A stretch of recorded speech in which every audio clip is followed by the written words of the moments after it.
bonjour, donc je suis Sophie Guichard, je suis ingénieure de recherche et actuellement responsable du pôle TIS à l'UPF.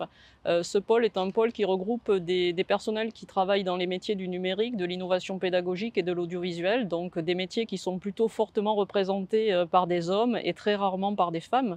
Mais aujourd'hui, je vais parler plutôt d'une expérience dans le domaine sportif, puisque dans une première vie, j'étais dans le monde de la biologie, de l'océanographie, et j'ai exercé plusieurs activités dans le monde de la plongée sous-marine en tant que des responsabilités en tant que moniteur de plongée et dans la plongée professionnelle.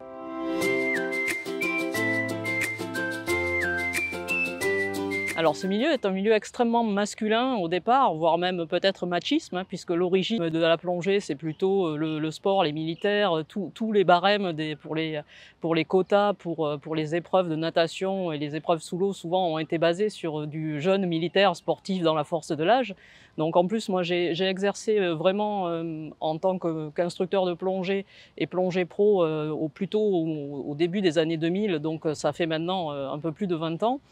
Donc j'ai été une des premières femmes à devenir instructeur de la Fédération française d'études des sports sous-marins dans cette région Atlantique Sud, parce que jusqu'à présent, il y a beaucoup de femmes dans les premiers niveaux de plongeurs, la plongée loisir, les premiers niveaux où on découvre l'environnement, et plus on monte dans les grades, et dès qu'on arrive dans des notions d'encadrement, de responsabilité, les femmes disparaissent et la prévalence des hommes augmente. Et quand on arrive dans les niveaux de monitorat, il y a de moins en moins de femmes. Alors là, j'ai pas les ratios vraiment en tête.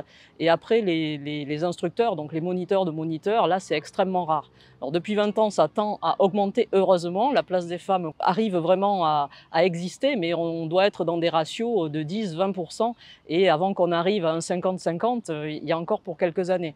Alors pourquoi ces raisons? D'abord, ce monde de la plongée, monde extrêmement masculin au départ, avec des idées reçues. Les idées reçues, c'est que c'est un sport difficile, c'est un sport extrême, ça demande de la force physique.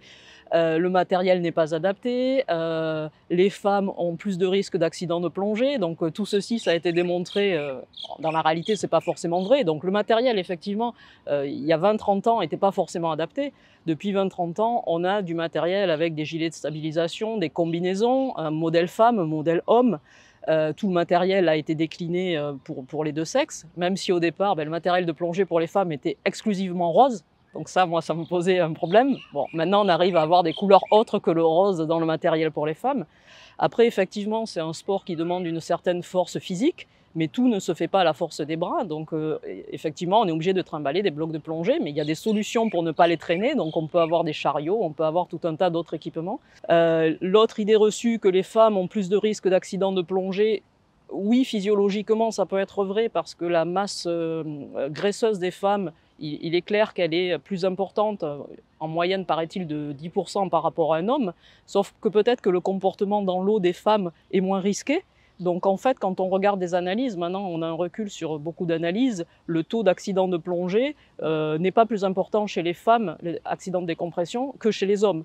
Et après, pour l'accès à ces hauts niveaux de moniteurs, c'est vrai que les grilles par exemple de temps pour les épreuves de nage à Vel Palme, les épreuves de mannequin et autres, c'est basé donc sur ces fameux militaires jeunes en pleine forme physique. Donc les femmes ont parfois plus de difficultés.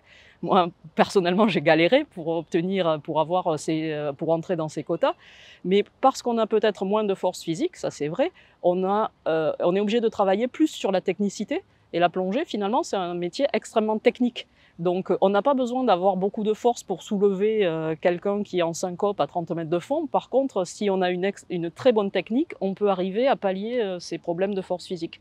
Donc, tout ça, l'un dans l'autre, moi, je trouve que c'est pas plus difficile. Ce qu'il faut arriver à passer outre, c'est que le fait que souvent, sur les bateaux de moniteurs, voire d'instructeurs, on est la seule femme, rien n'est prévu dans le cadre des vestiaires, dans le cadre de l'environnement, et c'est à nous, et avec notre personnalité, de faire notre place, et c'est pas forcément simple.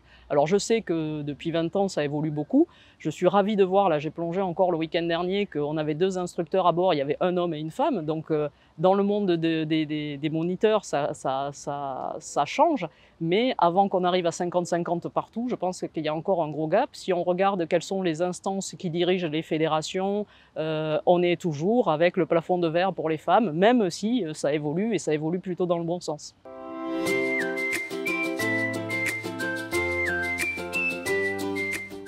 Donc si j'avais un conseil pour que les filles se lancent dans le métier ou dans l'activité, de moniteur de plongée par exemple, c'est oui, il faut y aller.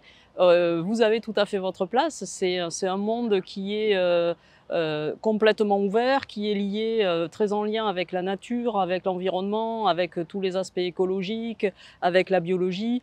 Et on a besoin, de rajeunir les cadres, dans les fédérations, et on a besoin de renforcer la présence féminine dans les bateaux parce que dès qu'on a des femmes à bord de bateaux de plongée, l'ambiance devient complètement différente, et plus on aura de femmes, plus on arrivera à faire respecter cette parité, et je pense à promouvoir l'ouverture de ce sport. Ce sport est un sport qui demande de la rigueur, au niveau du monitorat, hein, évidemment, il faut être rigoureux, il faut travailler, il faut avoir une bonne condition physique, mais n'importe qui est capable de l'avoir. Il faut juste peut-être avoir plus de volonté qu'un homme pour y arriver, parce que dans les premières étapes, c'est peut-être plus difficile, mais ça, c'est à peu près comme dans n'importe quel monde. Mais une fois qu'on réussit à être moniteur, on a un respect, et on a vraiment notre place dans ce monde-là parce que c'est un monde qui nécessite de la diversité.